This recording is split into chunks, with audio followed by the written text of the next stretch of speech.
Alice falling down the rabbit hole.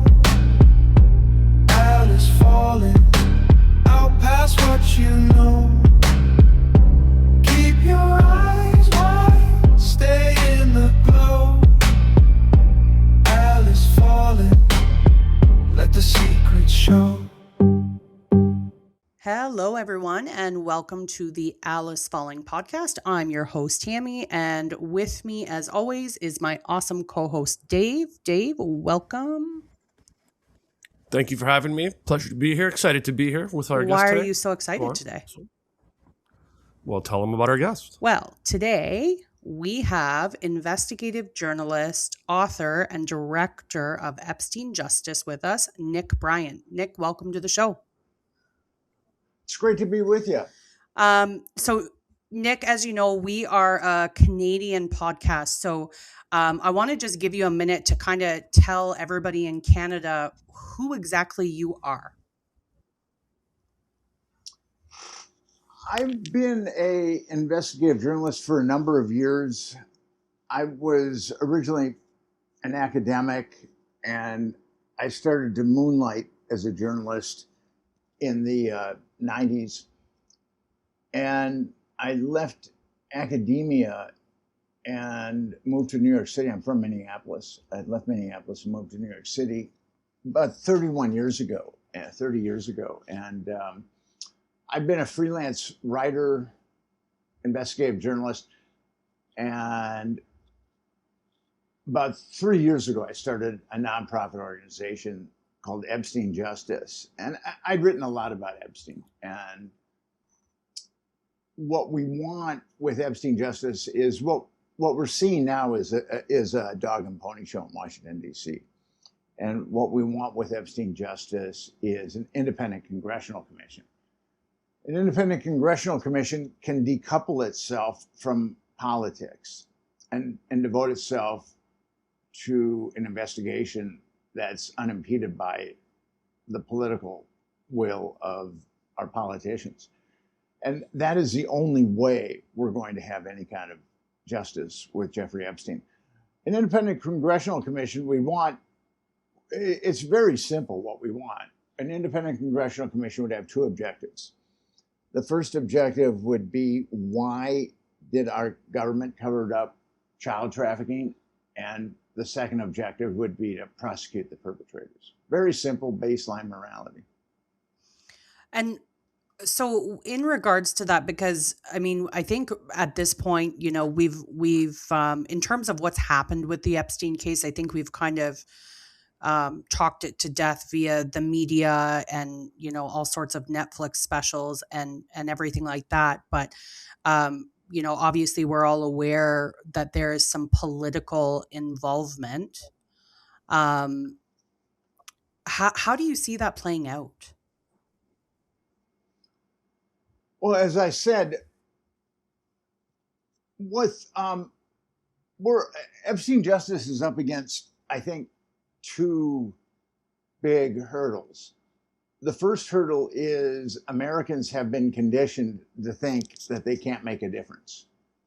And the second big hurdle is the right thinks the left is mentally ill and the left thinks the right is mentally ill. So you've got these two conditioning factors.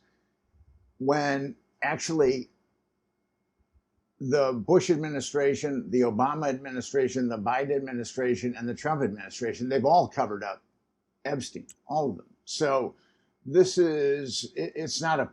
cover-up has been bipartisan, and it's not a partisan issue. It's an issue that transcends politics. And until we can get out of the political arena with an independent congressional commission, we're not going to have any luck whatsoever with getting justice in the Epstein case.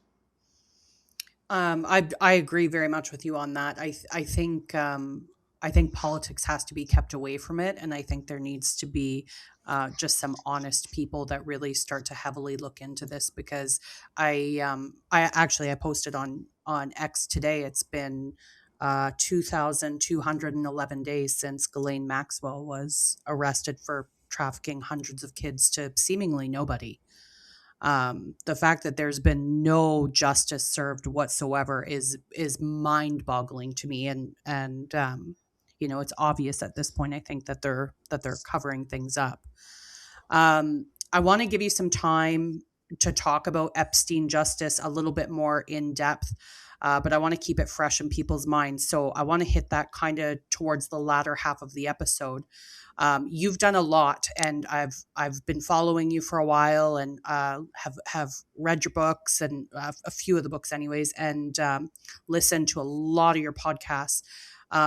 One of the things that I really, really liked that you've done is your book, The Franklin Scandal. So let's start there. So the Franklin scandal is what got me into all this.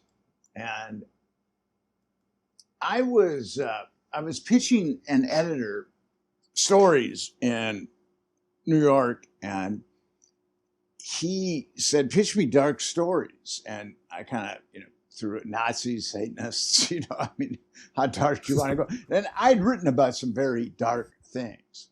So he apparently thought that I was a good guy to write about dark stories. And then he had that little glitter in his eye, and he said, Satanists. So I had a simple plan. And whenever anybody says they have a simple plan, then it's going to get problematic. I had a simple plan. I was going to meet some Satanists. I was going to talk to them. I was going to go to a black mass. I was going to write an article, and then it was going to be an easy payday. But when you're writing about subjects, and other writers will corroborate this, you're always looking on the periphery for tangential stories that might be related to what you're writing about. And I came across a cult called the Finders. And there were two Finders, and they were in the cult. The Finders had a warehouse in Washington, D.C., yeah, and also a house. But there were two Finders in Tallahassee, Florida, and they had 6 kids. And the kids were ragamuffins. And a couple of concerned citizens called the police, and the police took one look at the kids and then one look at the adults who were dressed in nice suits. And they arrested the adults and arraigned them on multiple counts of child trafficking, and then put the kids in protective custody.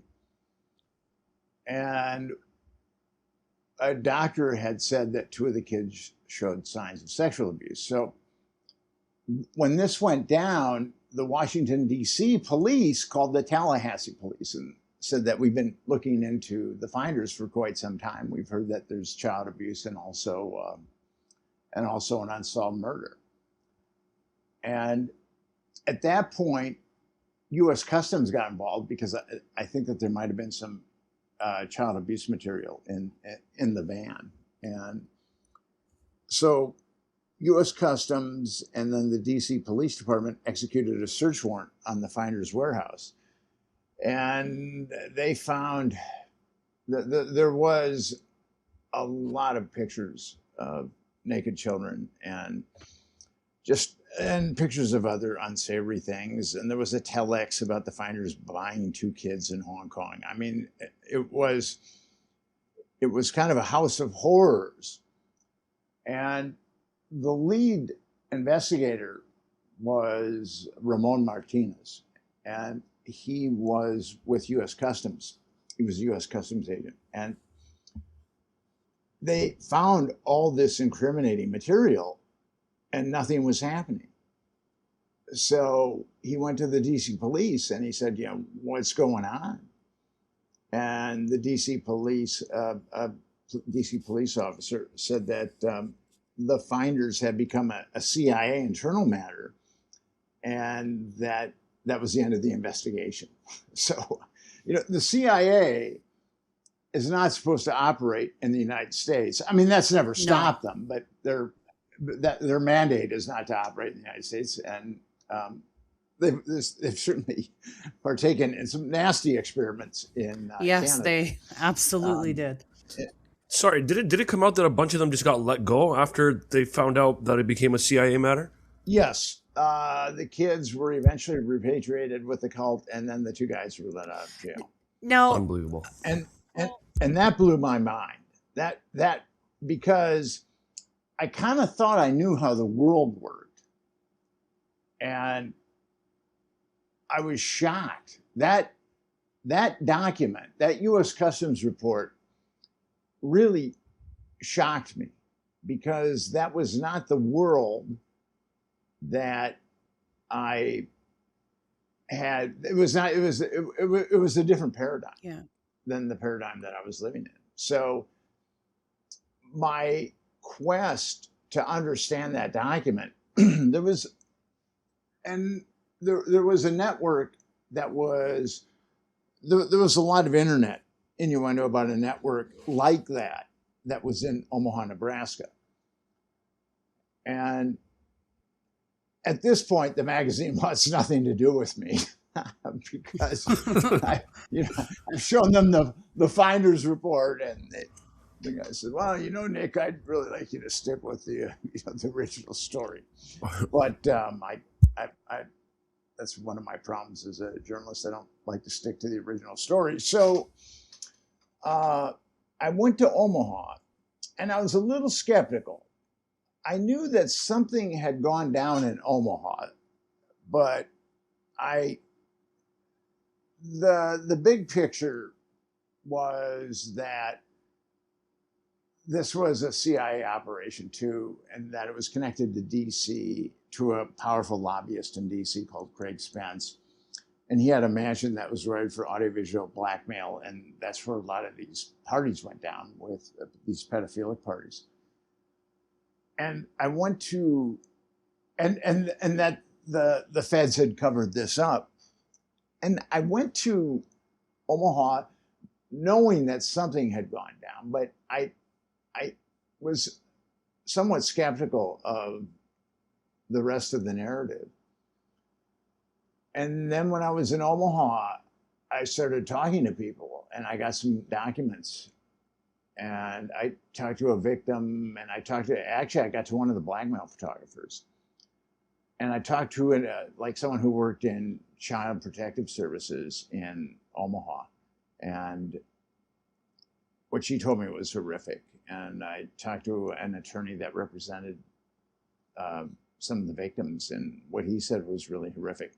But what really got me was these people were terrified of, and this had been covered up. The network ran through the 1980s, and it had been covered up in the late 80s, early 90s. So, and I was there in 2002, 2003, and people were terrified to talk about this. It was like I was writing a expose on the KGB in Stalinist Russia. I mean, I was pretty stunned by it. And then I was followed. I caught someone following me, and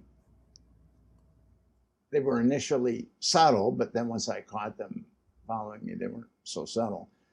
And I had a death threat my last night there. So I came back to New York, and I had a mentor. He's since passed away, but he was a wonderful guy. And we were walking through Washington Square Park, and I was freaked out at this point. I was looking for snipers on the roof, and I mean, I said, Jerry, man, it's all true.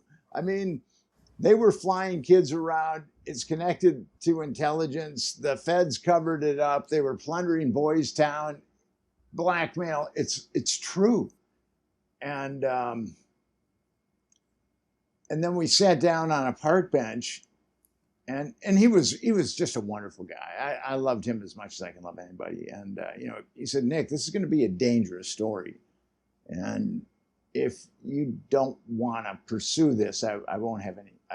It won't diminish my respect for you. And I said to him, a lot of kids were destroyed with impunity. According to state and federal law enforcement, not a single child was abused by those people. So I think I got to do this. I got to go for it. And I don't think I could live with myself if I didn't do everything that I possibly could. So that was my 7-year odyssey to write the Franklin Scandal. It is one of my favorite books now. It's absolutely horrific what happened there, and I struggle. I was actually listening to it again, knowing that you were coming onto the podcast, and I still find that I struggle hearing the story of it and what was done to some of those kids. And I think the hardest part is knowing that intelligence knew or was involved and did nothing. And it seems to be a common theme. And when you mentioned the finders, did you ever look into, because I have heard this, but there was a woman apparently that was part of the finders who had actually worked for the CIA back in the 50s. Were you aware of that? Well, Marion Petty was the guru of the finders. He was head of the cult. And his wife was worked for the CIA. Wow. Oh, wow. It seems like they're always having their hands involved, or their hands in these things. And then there's always seemingly always a connection to politics. And what's your take on that? Why do you think that is? The blackmail photographer that I got to for the Franklin Scandal, because you don't read about this stuff in a book. And now you can, because I wrote a book about it. But I was trying to get my mind around it all. And I asked him, how does this work? And he said that once you're compromised, it's like you're on a yacht. And it's a beautiful yacht, and it's a beautiful day, and you can have anything you want on the yacht. But if you decide to get off the yacht, the people on the yacht are going to make sure that you drown.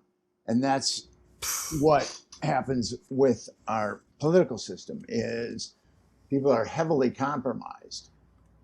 And I think when a political system like the US, and I'm sure it happens in Canada too, becomes as compromised as ours, you end up with politicians that really are not fit to be leaders of democracies. Yeah. All right. So just to draw on your example, the yacht would be like what's on the yacht being offered would be what politicians can possibly provide for someone doing something for them. And if they chose not to play ball with the politicians, aka get off the yacht, they're going to be drowning. Yeah, well, once you're compromised, you're on the yacht. Yeah. And there's zero incentive at that point to get off the yacht. And you're going to be able to do whatever you want to do once you're on the yacht. And it'll be covered up. True. I just had a quick question about your mentor telling you about the Franklin story being potentially dangerous and whatnot. Did that change your approach in any way as far as doing what you do? Like, did you take any precautionary measures to, I don't know, either be extra vocal, so if you, let's say you do get taken out, it's kind of obvious, or like did it change your approach in any way? I hooked up with there were some people that I met that had connections to intelligence, and I was told there was 2 imperatives. I was told to replicate everything I have and disseminate it, and don't blackmail anybody.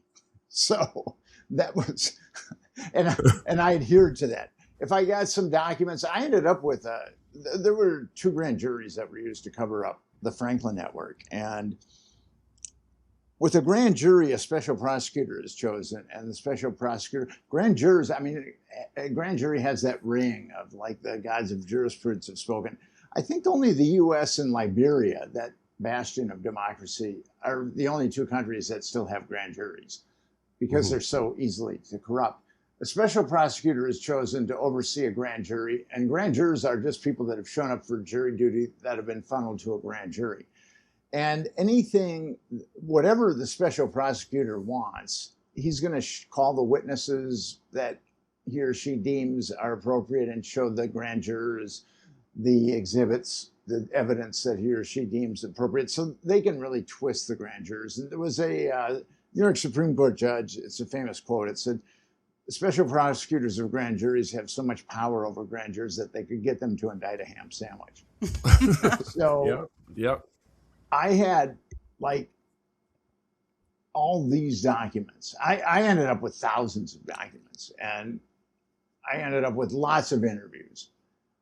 And I replicated all my documents. I put all the documents on PDF files and then tossed them to the four winds. And I did the same thing with my interviews. I put all the interviews on CDs, and I just gave them to everybody. So if something did happen to me, there would be a counterbalance.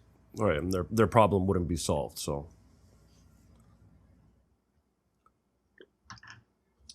one of the questions I wanted to ask you is, so we've seen networks like Epstein, the Franklin scandal.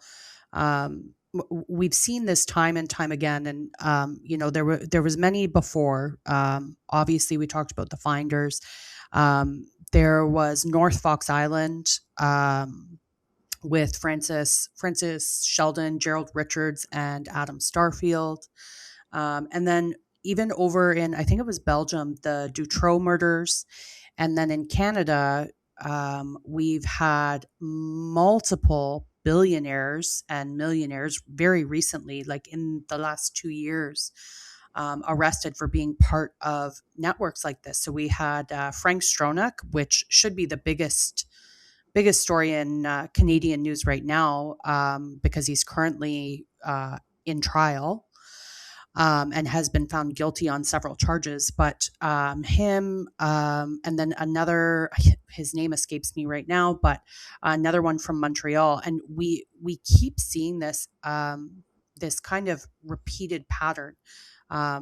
Peter Nygard as well, another Canadian. Do you think, or has it ever crossed your mind that perhaps these are somehow all connected? And I understand some of them have happened at different times, but do you think it could be like an ongoing kind of network that happens, that they just kind of, rope these people in to the yacht, as you said, and kind of use that to get their way? And I guess also, who do you think is behind it? I believe that there are networks like this that they're all over. I mean, you talked about Dutroux. There was a big scandal in Spain, Mexico. There's been all kinds of pedophilic network scandals. And I think that, and now don't get me wrong on this, I think that child abuse happens on every social strata. I mean, it happens to the rich, it happens to the poor. There's child abuse is part of every social strata, but the social strata that I have written about and with Epstein, that social strata generally molest children with impunity.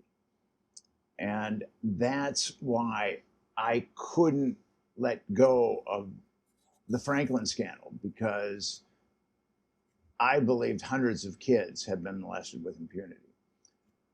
Who do I believe runs this? If you look at Francis Sheldon, that Fox Island network was huge. Yeah, I've looked into that heavily. And it was bigger than, I think it was bigger than Franklin. I think that Franklin was bigger than Epstein. Epstein was around twice as long. That the Franklin network was only around for like 10 years, maybe 12. whereas Epstein, I think, was trafficking kids for up to 25 years or so. Sheldon had been doing it for a number of years, and he ended up in an I think he like running an orphanage or buying an orphanage. He was from a very wealthy family in India. There's pictures of him with Indian kids sitting on his lap. God. It's nauseating. But how does the guys running Franklin, how does Epstein, how does Francis Sheldon get away with it? Because I believe that they're protected by intelligence. I mean, I think it's very obvious to people. If people read the Franklin scandal, there's definitely a intelligence connection. There were two primary pimps, Lawrence King and Craig Spence, and Craig Spence was definitely a CIA asset. And actually I wrote another book called Confessions of a DC Man, The Politics of Sex, Lies, and Blackmail. And it was about a guy who ran a gay escort service, and he provided Spence with gay escorts and other people that were affiliated with intelligence so they could blackmail closeted politicians. Wow. With the Franklin scandal and Epstein, I think that there's an abundant evidence that that's definitely intelligence. I would say with Francis Sheldon and Fox Island, the way that was covered up, and it was pinned on one guy, and he ostensibly committed suicide, but it was really poorly staged. I mean, it was obvious that was a pretty blatant cover-up. Well, that tends to happen more often, I think, than not. But absolutely. The thing about it is, the only reason why we know the name Jeffrey Epstein is because the Palm Beach police chief, Michael Ryder, nobody knows his name, but he is the hero in this story. He refused to back down from Epstein, and from investigating Epstein, because he saw that all these kids had been molested. And he wouldn't back, and he took a lot of heat. And he's a really good guy. And he pushed and he pushed and he pushed. And the case was eventually taken away from him. They were going to indict Epstein, and they had an arrest warrant for him. And they were going to indict Sarah Kellen too, one of his henchwomen. And the Florida state attorney, Barry Krishner, took the case away from them and gave it to a grand jury. And as I said earlier, I was talking about grand juries, and the grand jury that at that point, I think that the Palm Beach Police Department, they had the statements of 5 victims, but they were aware of many more. And that special prosecutor, Lanabelle Lavick, cooked that grand jury. I mean, she called 2 kids. That was it. And then totally deconstructed them. And one of the kids had been molested when she was 14. She was now 16. And one of the kids had been molested repeatedly when she was 16. She was now 18. And she just destroyed them. And the grand jurors came back and said that not a single child had been molested by Jeffrey Epstein. And then when that special prosecutor, when that grand jury verdict was unveiled, Michael Ryder went to the feds and he said, you guys have got to investigate this, because all these children have been molested. And the feds found, I've got a list that the feds had of 36 underage victims, but they knew of 40. And the FBI in Miami did a very good job of investigating and finding a lot of victims. But Alexander Acosta, who was the U.S. attorney, who was for the Southern District of Florida, he was told that he had to stand down because Epstein was intelligence. And he's since recanted that, but actually he's recanted a lot of things that have been very contradictory to his prior statements.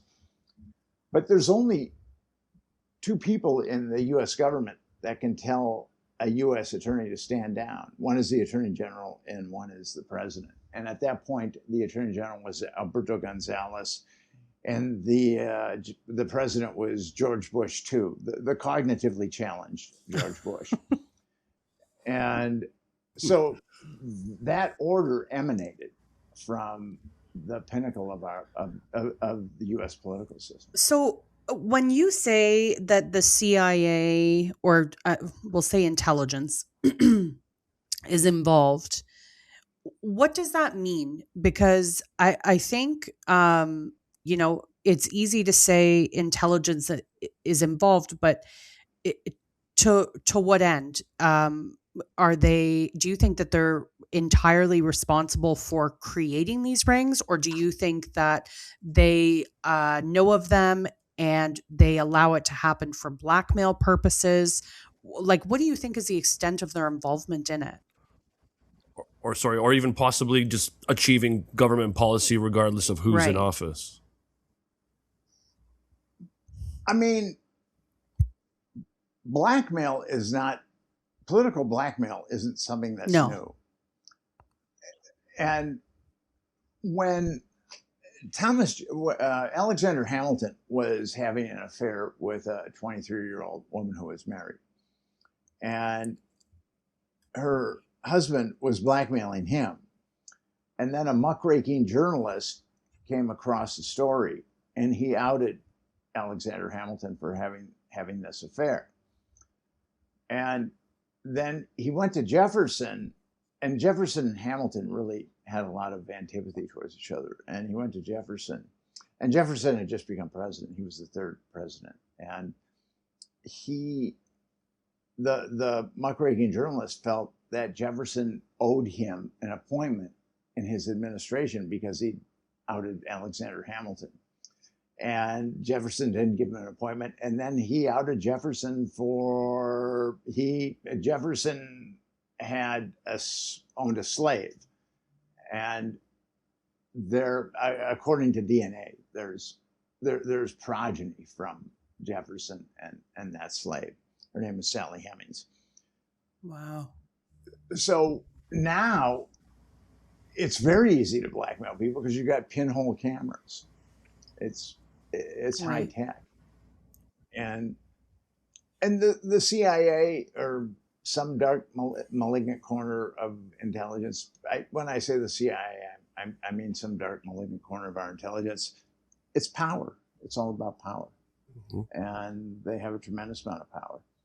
Americans don't really, as I said earlier, Americans have been conditioned to think that they can't affect change.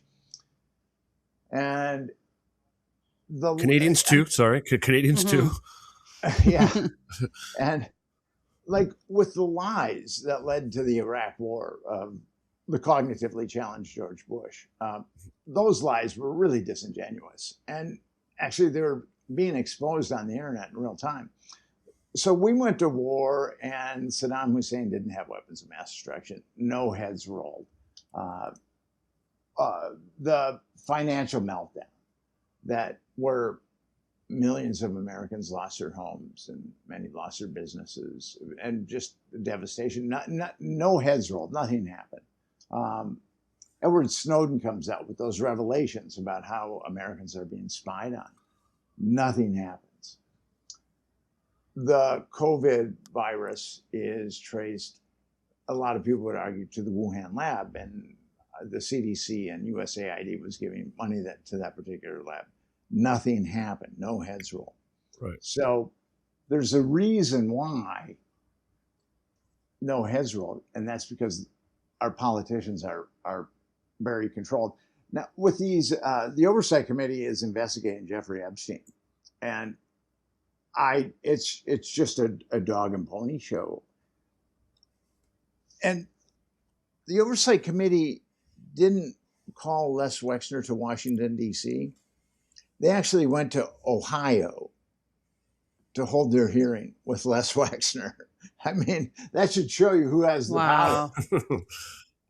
And Les Wexner lied to them blatantly. He said that the last time he saw Jeffrey Epstein was 2006 or talked to him, and we've got emails from 2008. And Jeffrey Epstein gave Les Wexner $56 million in 2011. So I don't care how rich you are, you don't forget $56 million.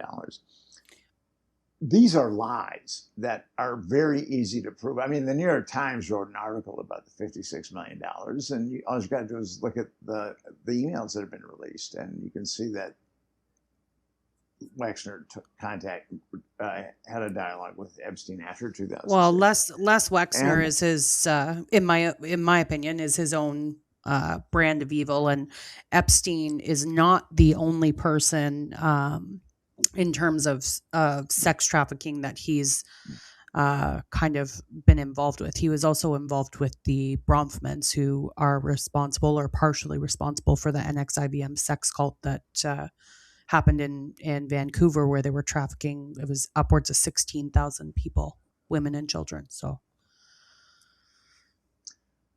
good old Les. Mhm.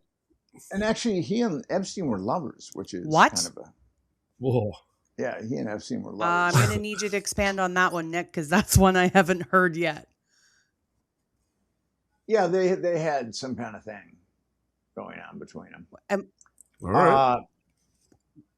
I've got that from a pretty good source. Actually, I was told about it from another source, but then I did get it from a pretty good source that I quite trust.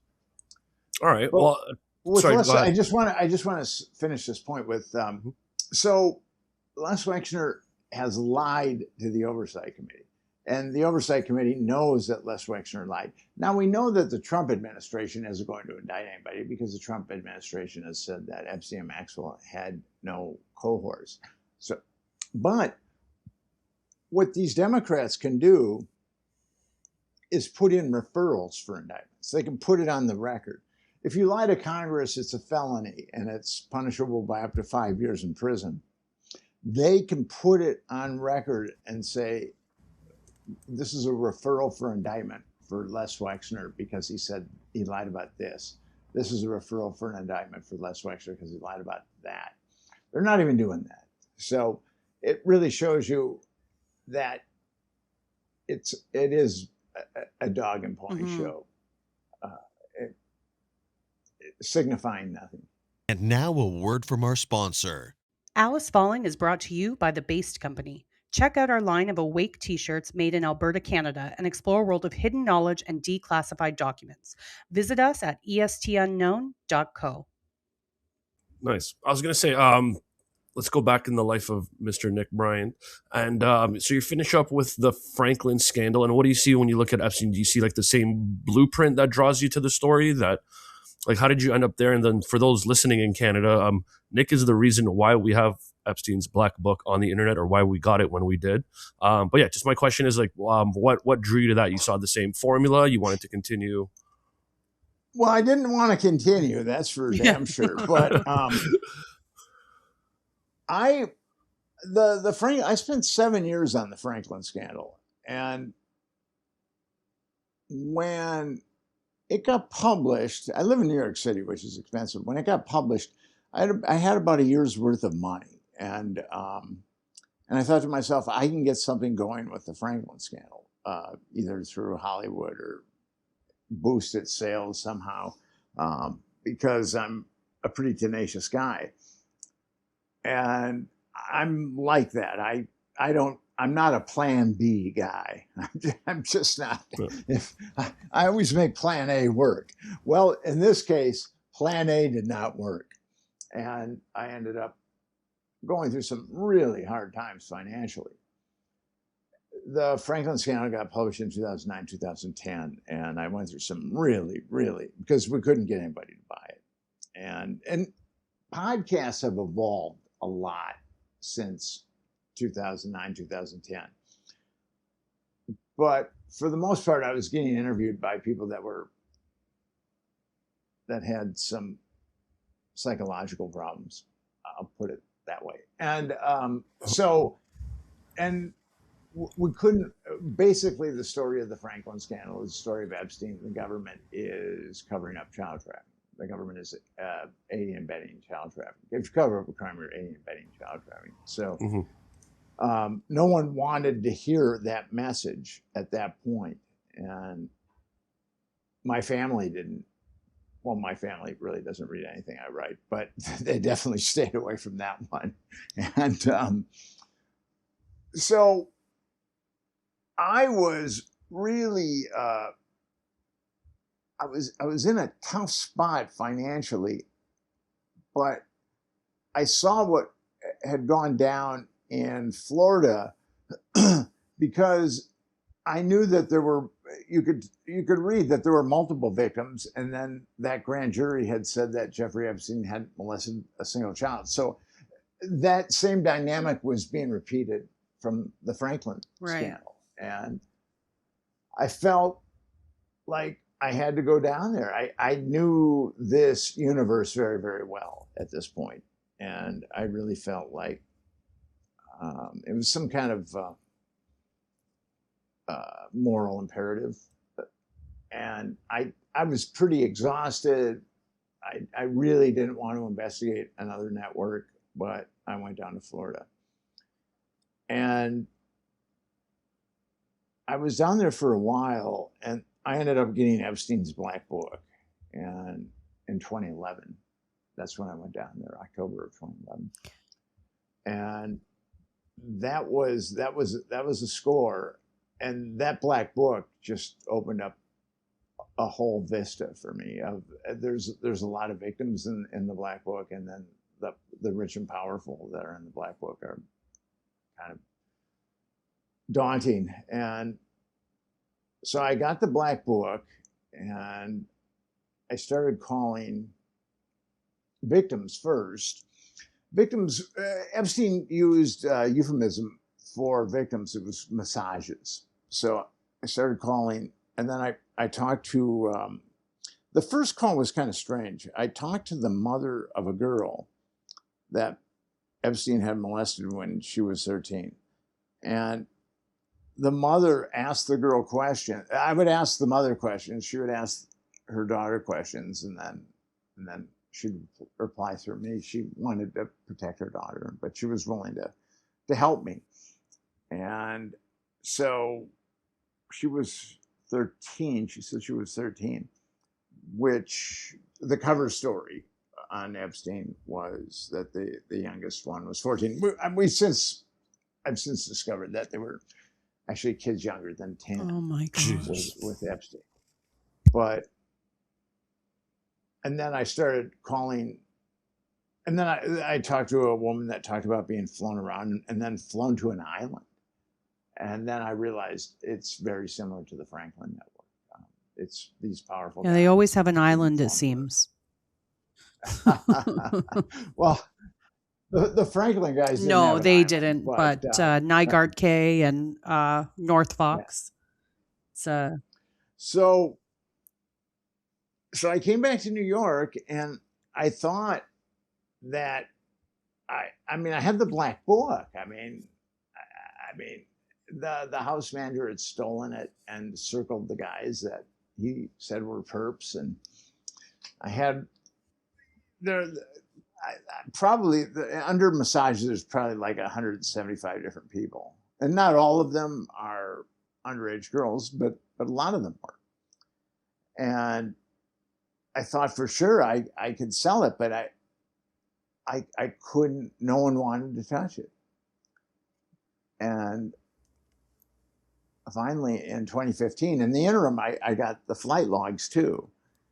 And then finally in 2015, Gawker was willing to publish it. And then the floodgates just opened. I think that we've taken 3 quantum leaps in our understanding of Epstein. I think the first one was probably my release of the Black Book and the flight logs. The second one was Julie Brown's articles in the Miami Herald. And then the third was the recent release of Epstein documents on January 30th.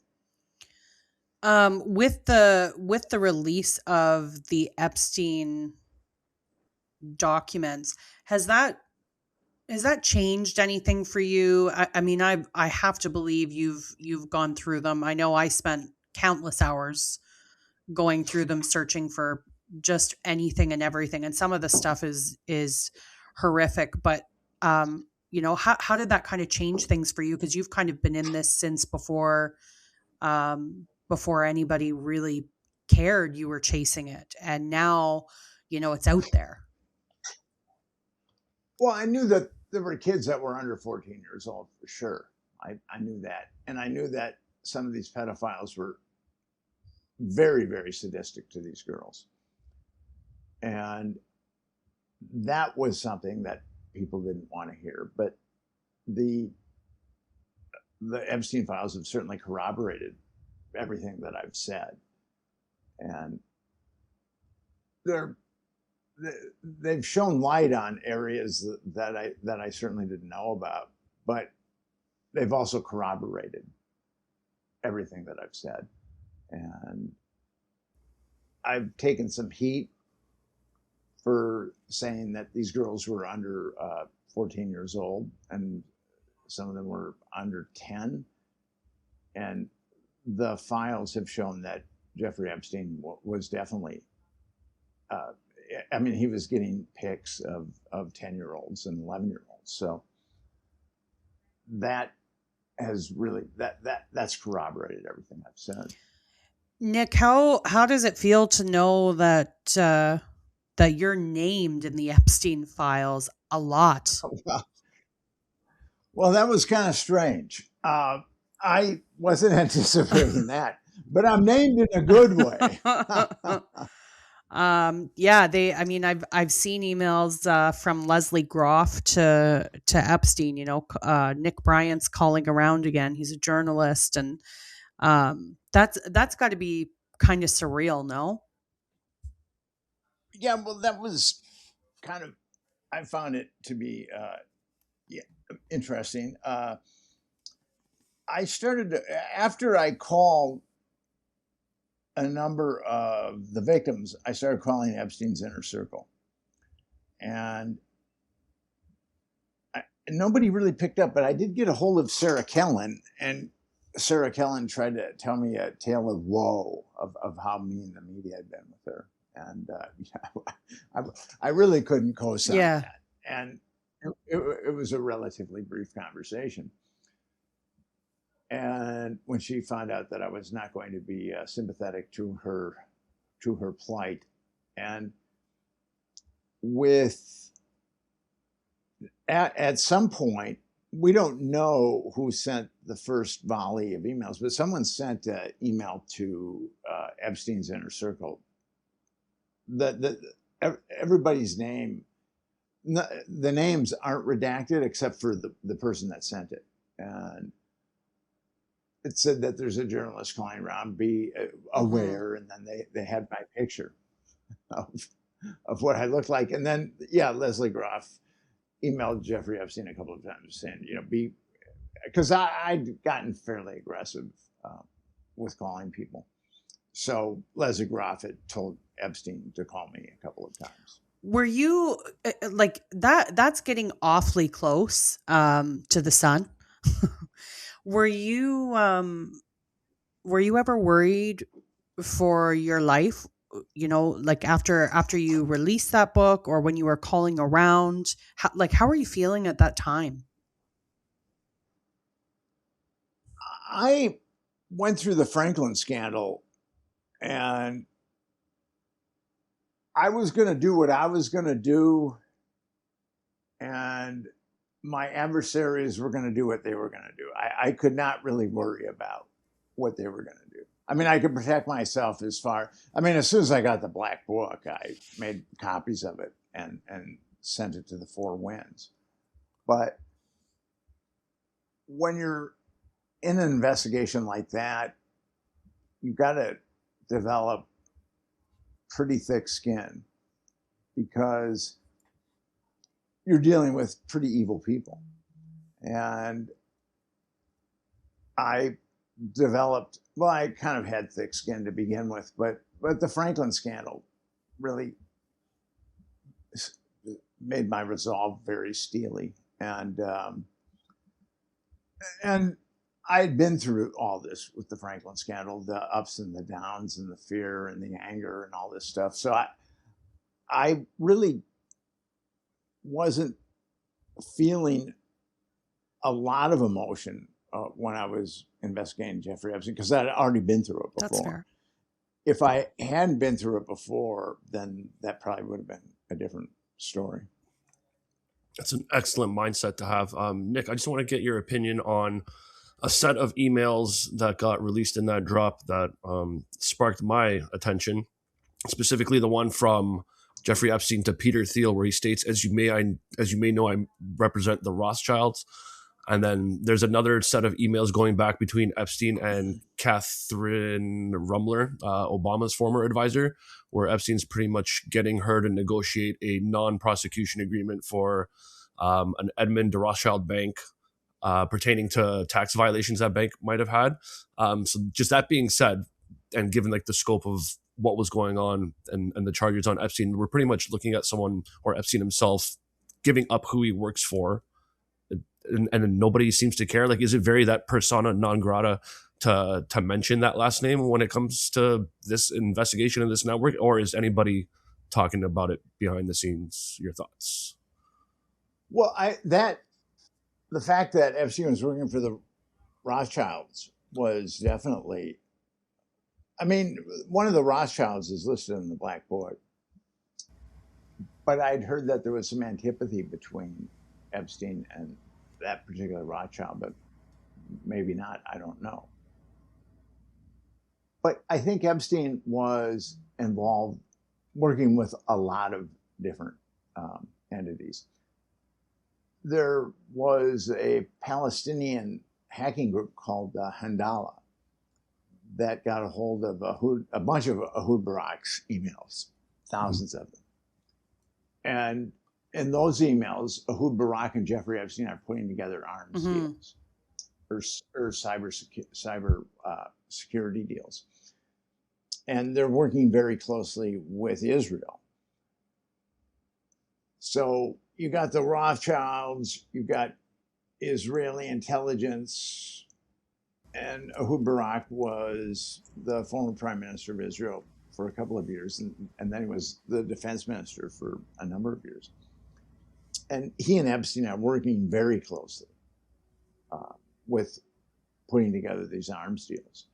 And then I also believe that Epstein was working with the CIA too. When people think, well, Epstein's Mossad, I don't believe that the CIA, and I'm talking about the dark malignant corner of intelligence that does stuff like this, I don't believe that they would allow the Mossad to compromise American politicians on American soil without getting a cut of that intelligence. I just don't believe that. How do you know that they're not, though? Because when Epstein was indicted initially in 2007, as I said earlier, it was the president and the attorney general that quashed his case. So are they going to be doing that for a Mossad asset, or are they going to be doing that for a CIA asset? I think just intuitively, it strikes me that they would be doing that for a CIA asset rather than for a Mossad asset. Well, I know that Ehud Barak had very close connections with the Bronfmans, who I had mentioned earlier, were very close with Les Wexner, and there was actually a scandal during his campaign where money was funneled through some, I guess it was Jewish charities, from the Bronfmans into his campaign fund. So, I mean, I teeter on whether or not I think he was Israeli intelligence or American intelligence. But then I also look at Robert Maxwell, and obviously he had very close ties with Ghislaine Maxwell, and there's stuff stating that Robert Maxwell worked for many different intelligence entities, I guess we will call them. So do you think it's possible Epstein could have been working for multiple people? Yeah, like I said, I think that we've got those emails where he and Ehud Barak are putting together deals, but then we've also got the top of the American political establishment quashing Epstein's child abuse case. I think that the dark part of the Mossad and the dark part of the CIA are kind of like the Genovese and Gambino crime families. The Genovese and Gambino crime families found that it was really counterproductive if they were fighting each other. So now they work in conjunction with most of the things that they do. And I think that the dark part of the CIA and the dark part of the Mossad are just essentially organized crime families. Yeah, that bill, that's what, I don't know much about it, what's going on, but that bill that's threatening to merge Israeli intelligence and American intelligence that's being voted upon right now would probably be a really good sign on what you just said right there. Yes. I find that to be kind of mind-boggling that it's gotten that far, but that's where the world we're living in. Yeah. Nick, we want to just ask a couple audience questions. We kind of just put it out there to the audience for our podcast on whether or not they had any questions for you since we got the opportunity to have you on. So, Dave, I'm going to hand it over to you. From Behold the Truth Holder, two-part question. I'd like to know, since Nick released that information, if whistleblowers, victims, or government officials came to him afterward to give him direct information about these people's involvement with Epstein. So I guess he's just asking if your sources are that legit. Yes, I have gotten information from some very legit sources. Perfect. And then next, his second part of that question was, have you been given information about what and who was caught on video in the act of, let's say, abusing these girls from the video footage FBI confiscated from the island or any other Epstein locations? They confiscated multiple disks and 4 hard drives from his safe. And when people think of safe, they think of some kind of small thing. Epstein had a safe that was like the size of a closet. Wow. And all his homes were wired for audiovisual blackmail, all of them. And according to both Virginia Giuffre and Maria Farmer, Epstein showed them the secret room in his New York mansion. And there were 2 guys monitoring the monitors. And the monitors were focused on the bedrooms, all the bedrooms, and all the bathrooms. Wow. So whatever went down in a bedroom in that home or a bathroom, it was caught on tape. And 2 guys were monitoring it. So that's a conspiracy right there. And how could he not be blackmailing people? He's got these young girls, and he's got every room in his place wired for audiovisual blackmail. I mean, how could that not lead to blackmail? Yeah. All right, and then we just got one more here before I guess we before you're going to tell us about your website and Epstein Justice. Amplified Gal mentions that she went to journalism school back when journalism was actual news reporting. And whether it be on this podcast or on previous podcasts you've been on, what's the one question you wish someone would have asked you that they haven't? If one exists.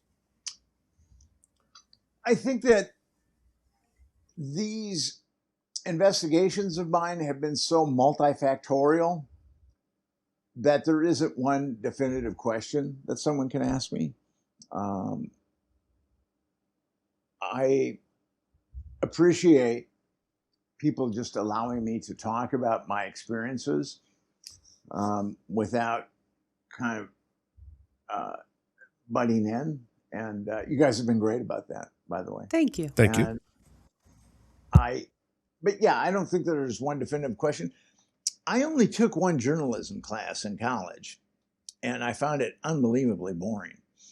And I majored in philosophy. And I when I was an academic, I was writing philosophic papers, and they were getting published in good journals, but nothing was happening because only people that were academics could really understand what I was writing. And then I started to moonlight as a journalist.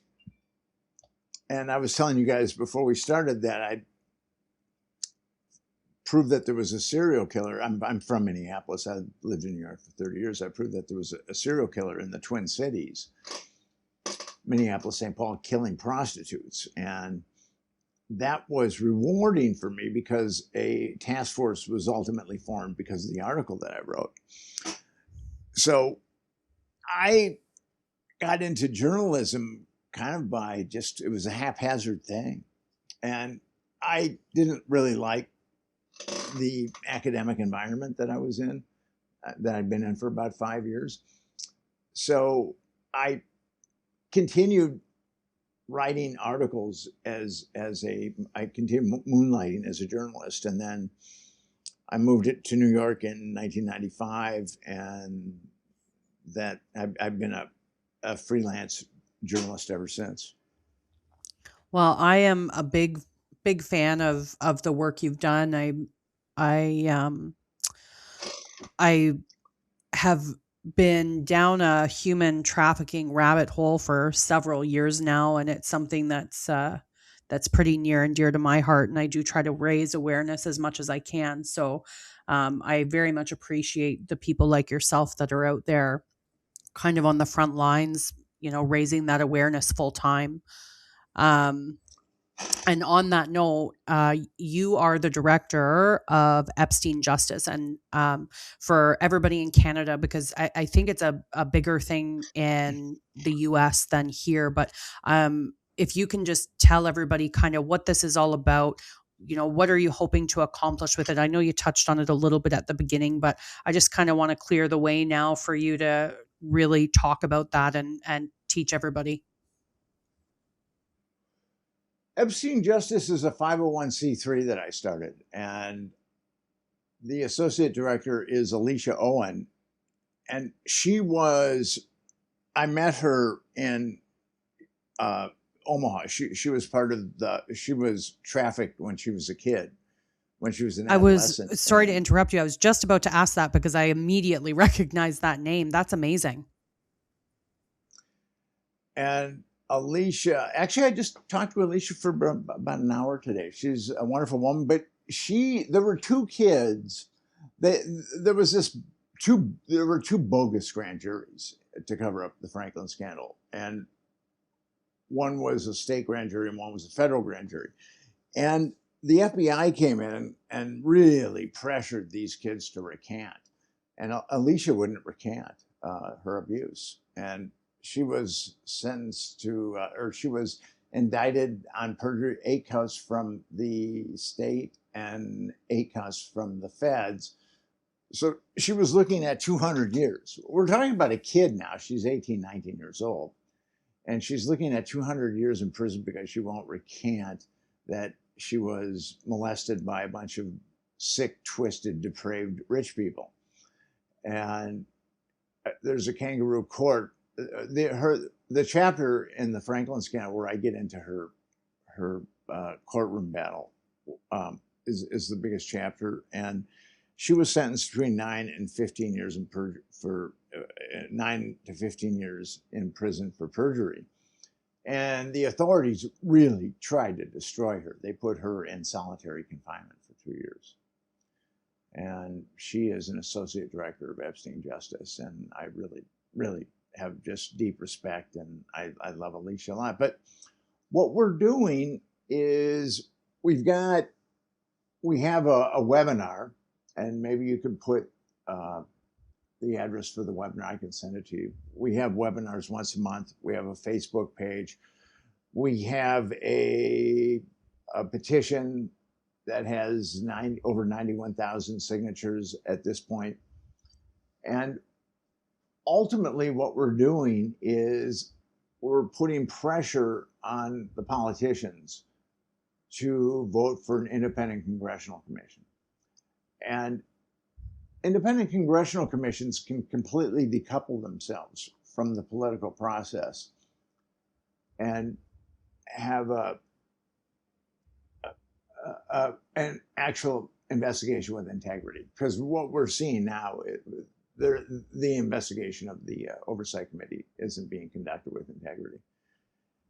And that's our goal, is an independent congressional commission, and it would have two objectives. We want to know why the government covered up child trafficking, and we want the perpetrators to be prosecuted. It's pretty simple baseline morality. And as I said earlier, Americans are conditioned to believe that they can't affect change. And then you've got this right-left dialectic, which leaves the populace open to basically divide and conquer, which is truly unfortunate.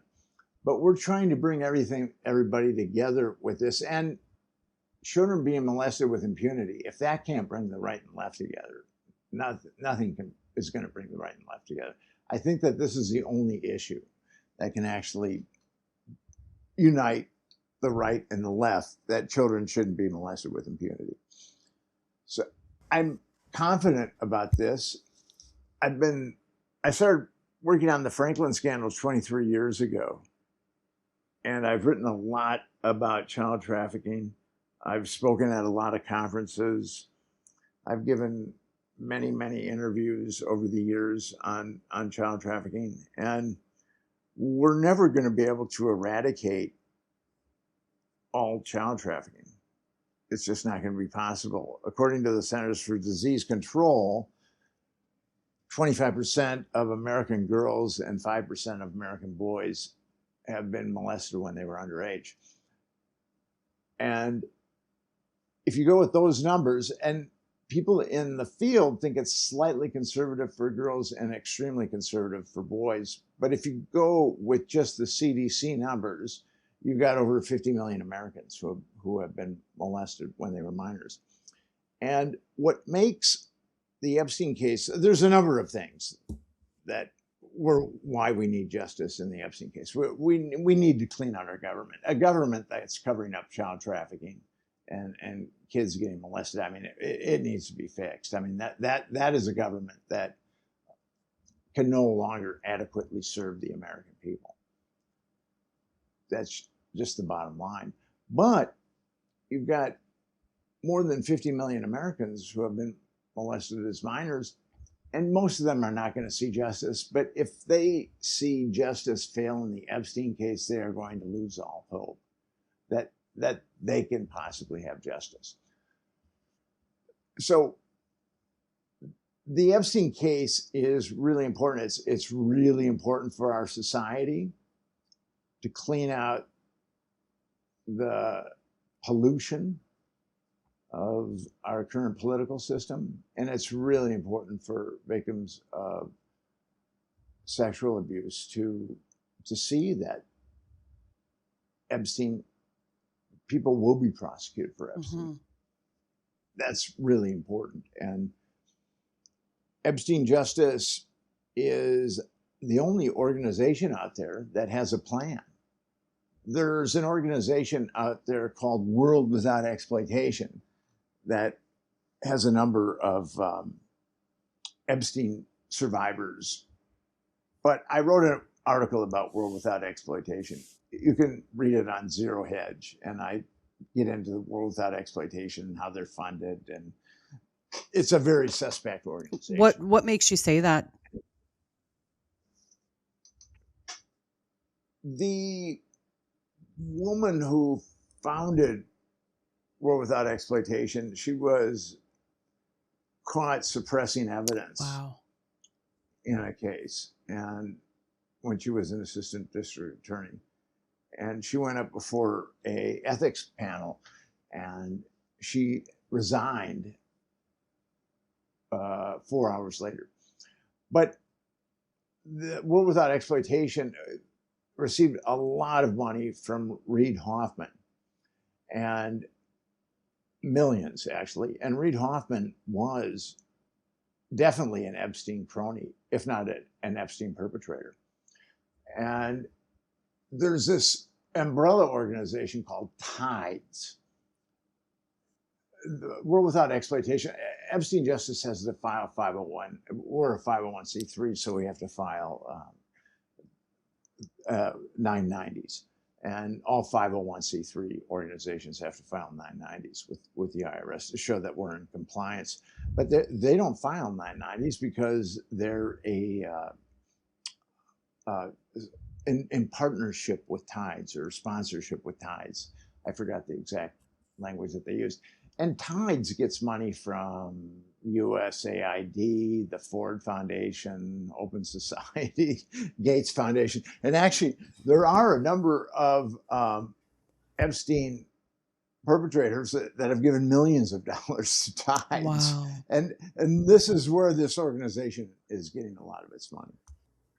And I showed that they, because the Super Bowl is, I believe, on February 8th, and those documents were released on January 30th, and they opened up and they showed exactly what Reid Hoffman was about. Reid Hoffman was about helping his friend Jeffrey and whitewash his predations, and they were very good friends. And to take money, if Reid Hoffman offered Epstein Justice $10 million,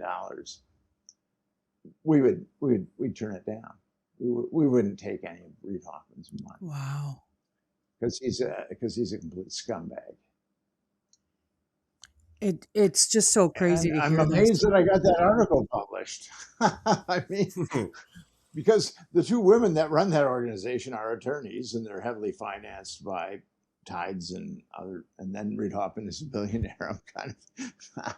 It's one of those articles where you just don't know if you're going to get it published or not. Wow.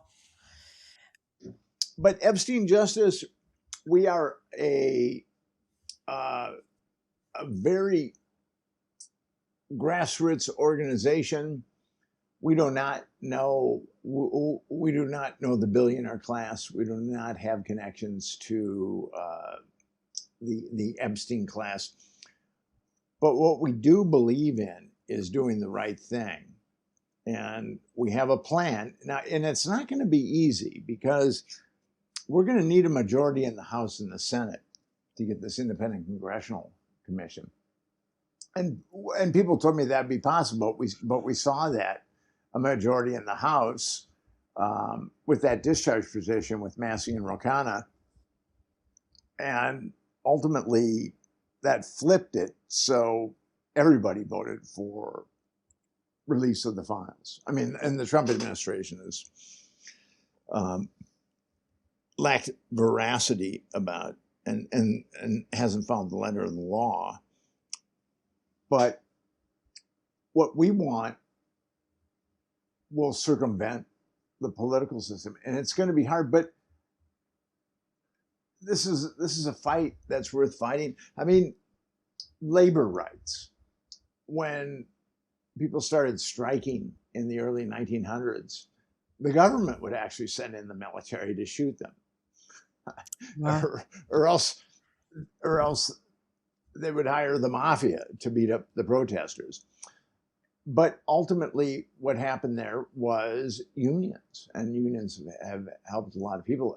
The laws have whittled away at unions in the United States. I don't know how it is in Canada. But the civil rights battle was tough. I mean, that was a very tough battle, and it was one. Women's rights, that was a tough battle, and it was one. LGBTQ rights, that was a tough battle, but it's one. This is the next battle that our society has to fight, and because our politicians, in addition to being on the yacht, they're making laws that are causing the disintegration of the middle class. And the wealth polarization in the United States has never, ever been the way it is now. And our politicians are essentially throwing the middle class off a cliff. And that's one of the things that made America so great, was that you could come here and work hard and get a good job, get an education, get a good job, buy a house. Kids graduating from college now would have a very hard time buying houses. And this has all been stacked against us by our politicians. And it's very simple. If people see a law that they don't like and they're Republican, they blame it on the Democrats and vice versa. And this is an issue, as I said earlier, that can bring both the right and the left together. That's what makes it so important. And your audience can go to epsteinjustice.com. If you want to get involved, you can get involved. There's a petition. We got a webinar next Tuesday night that's going to be really good. It's with Cullen Brown. And although you're Canadian, you can certainly get involved with Epstein Justice. I was going to ask. I would absolutely love to be involved with this and help however I can. Nick, can anybody join the webinars, just for anybody listening? Absolutely. Okay. And there is a link floating around, but I will send you a link that you can disseminate to your audience. Yeah, and we'll make sure to have that at the bottom of every platform this goes up on.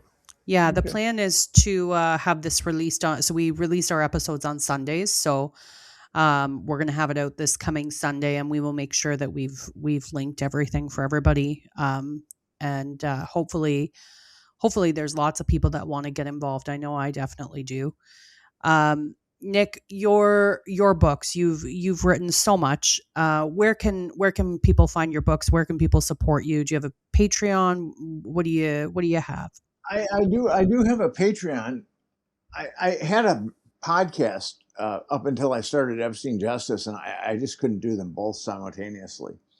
It was taking too much out of me. But yes, I do have a Patreon, and but if people want to donate, they can go to epsteinjustice.com and donate. That would be far better than giving money to my Patreon. Fantastic. And your books, Nick, where can they find those?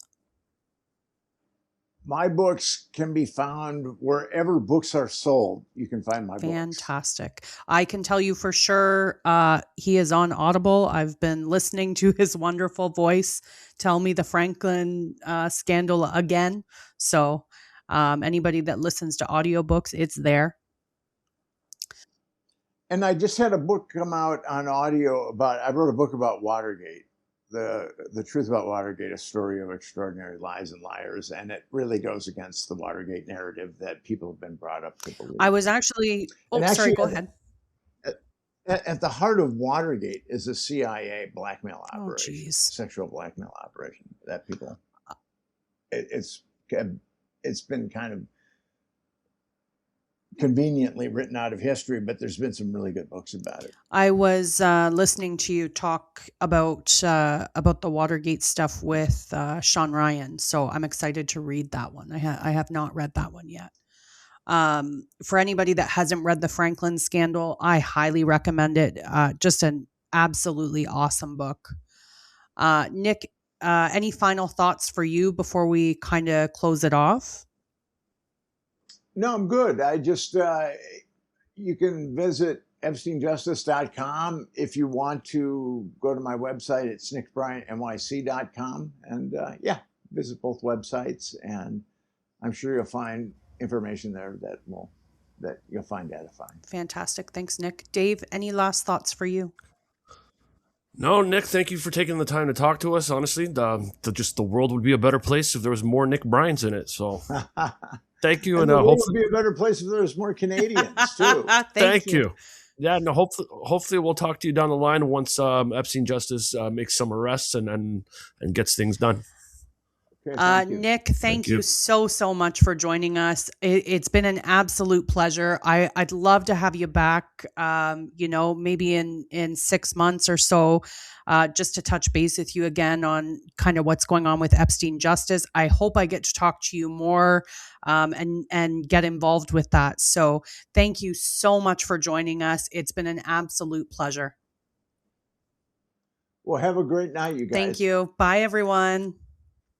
Bye-bye. And now a word from our sponsor.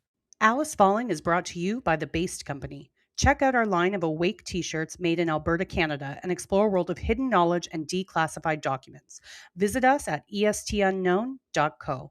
Alice falling down the rabbit hole.